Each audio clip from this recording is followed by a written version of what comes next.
Hey everybody, it's Josie. Welcome back to Cedar Creek Homestead. I hope y'all are having a wonderful day. I'm out in one of the trucks today to get away from the wind so that you can hear me. It's warm here today. It's nice. It's overcast. We have some rain moving in, but it is windy enough that I needed to get into a place that you could hear. I've been working on getting a video put together, a video review of a product that was sent to me for Foxy, actually, and I'll have that for you in a week or so. Still testing it, and we want to be honest with our reviews. But anyway, it's a product for his joints. It's actually a treat that he is able to enjoy, but it has glucosamine in it. It's supposed to help him with his stiffness and his arthritis that he has. And we're just gonna, kind of give him time to eat those and see how he responds to that.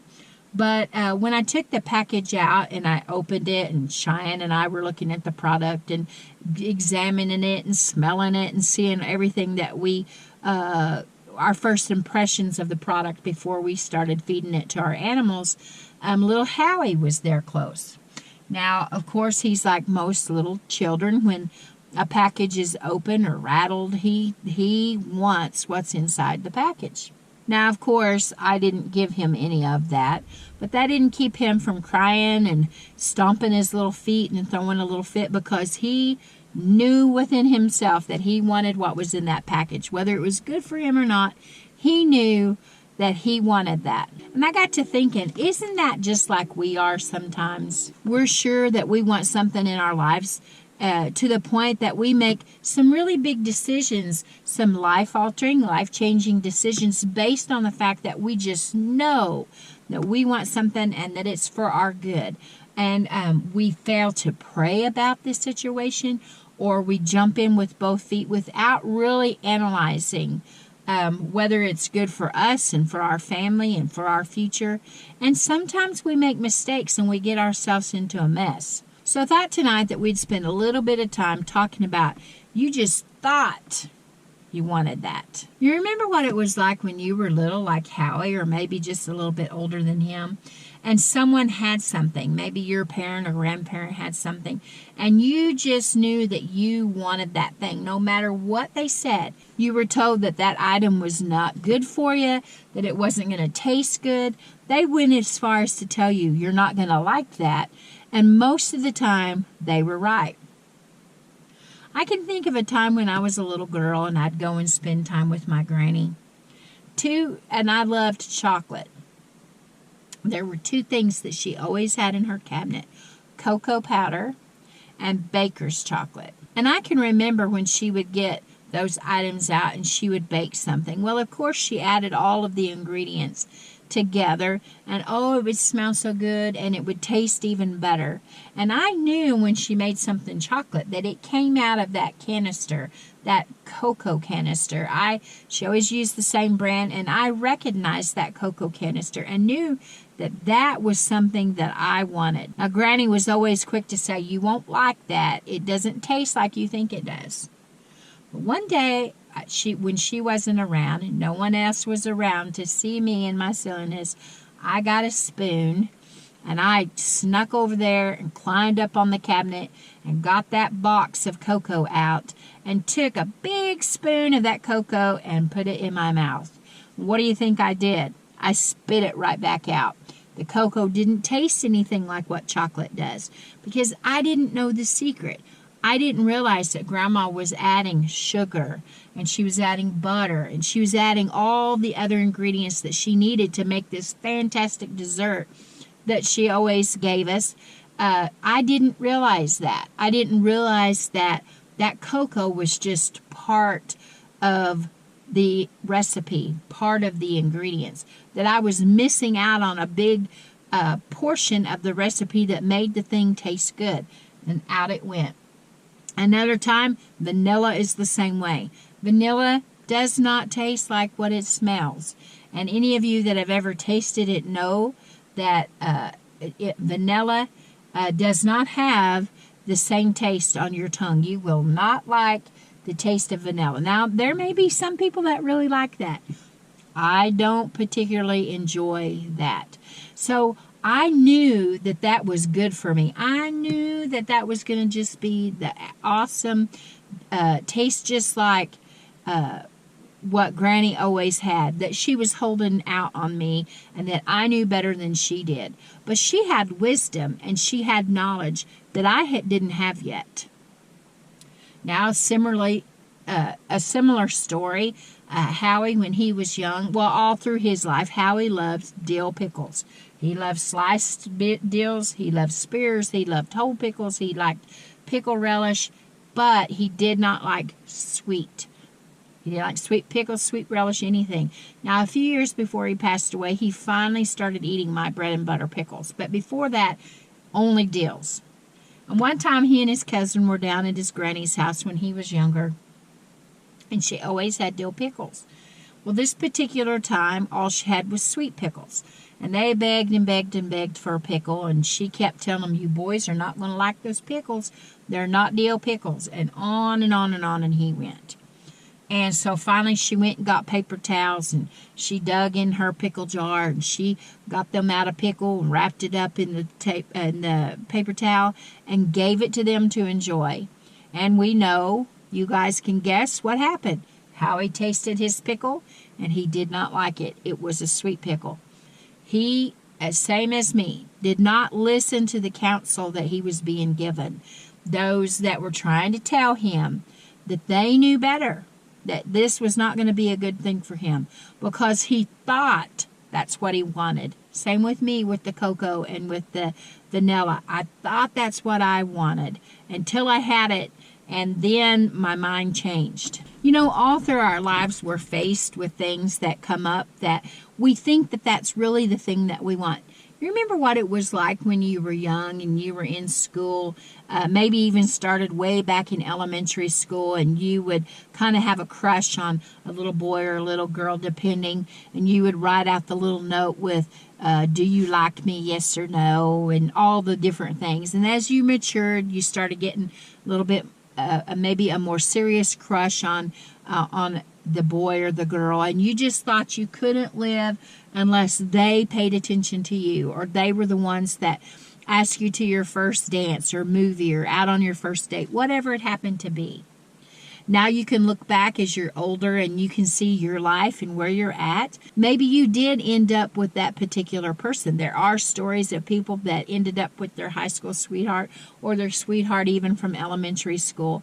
But the majority of people would tell you that looking back, they can see their life where they're at today and all the things that they've done and accomplished, and their children, their jobs and everything.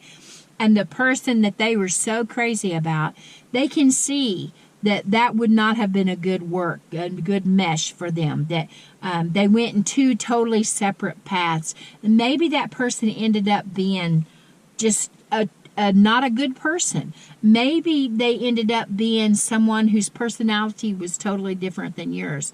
And aren't you thankful that you didn't end up with who you thought that you needed to end up with? That the Lord was merciful and He spared you from that. So we always, our entire lives are working on, that's something that I know that I want. I want that, I want that, I want that. And a lot of times we find out after the fact, after we get it, that was not what we were wanting. Now, Howie and I used to go on dates.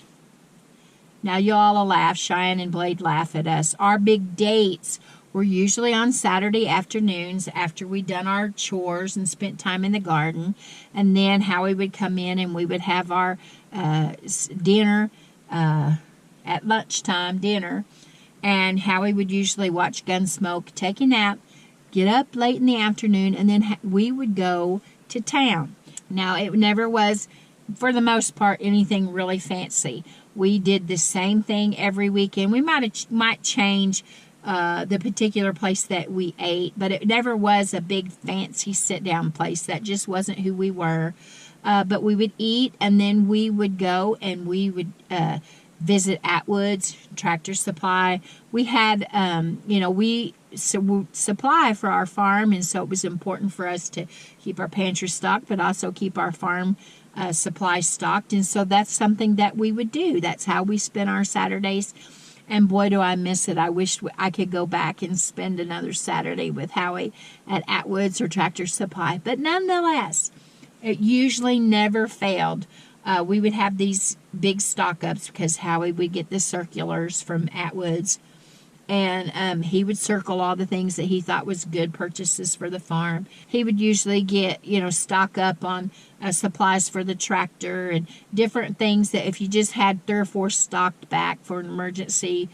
And then we would get out in the truck, and the very first thing he would do after he got in and put the key in the ignition was he would pull out his receipt and he would go over the receipt.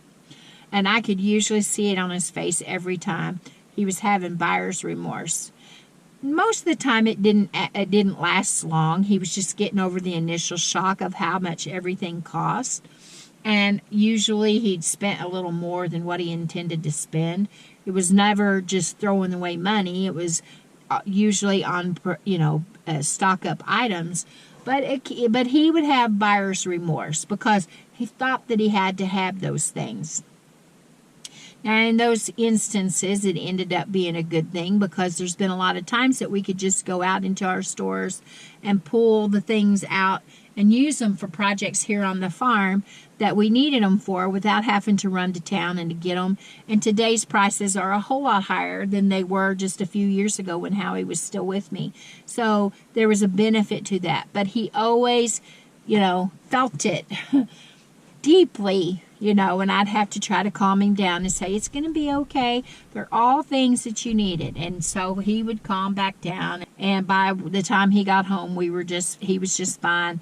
And we would put all the stock away. And then he would be happy that he had it. Talking about all of this stuff today makes me think of the story of the prodigal son.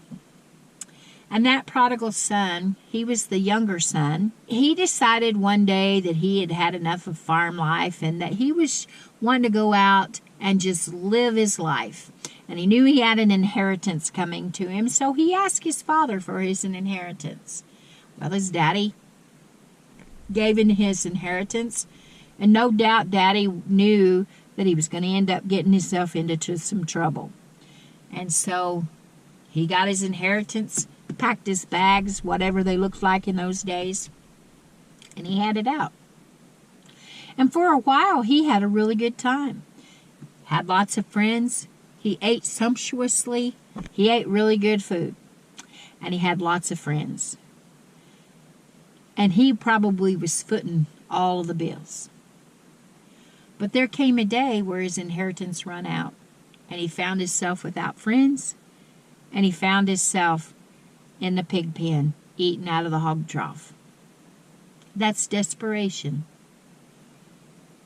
No doubt he thought about how he had it made back home with Mom and Dad, and how easier it was, and how the tables were always spread with a splendor of food. And even the servants, the Bible tells us, that he knew that the servants even had better than what he had. When he was telling his dad that he wanted to leave, he just knew that that's what he was wanting. He just knew that that was the life, that he was going to end up way better off on his own than he was back home with his parents. But when he came to that hog trough, and he was eating that food out of the hog trough, now I'll tell you, I've carried a lot of food to the hog troughs and fed the hogs. And there's usually not anything in there that I want to partake of. But he was hungry, and he was in a desperate state, and he had to partake. But he shook himself off and realized that he had it way better at home. And so he headed back home. You can read the rest of the story in the Bible, and you'll find that he had a very happy return home. His daddy was very glad to see him. But it all happened because he just knew that that was what he wanted. Now we can see this day and age that people are in that shape again, that they just know that that's what they want. That if we would just get rid of so many police officers, that things would be better. If we would just give in to this law or this bill and turn our heads and accept the things, the abominable ways that people want to live today, that things would be so much better. That if we would just accept the fact that the powers that be know more than we do, and that they're better equipped and more knowledgeable on how to raise our children and what our children need to learn in school, boy, how much better we would be. And then this has been going on for years and years. Let's get all that church stuff out of the way. Let's get all that preaching stuff out of that way. Let's get all that teaching on God and praying and all that mess out of the way. It's what we want. But listen to the news today. Watch the news reports. See the things that are going on and see if we're better off. That we just knew that that's what we wanted. If we would just do these things, we would be so much better off. So I have to ask you, do you really think that we're better off?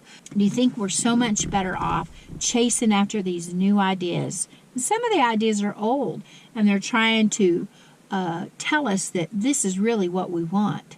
We know what you need. And it begins to get people thinking, that's just what I want.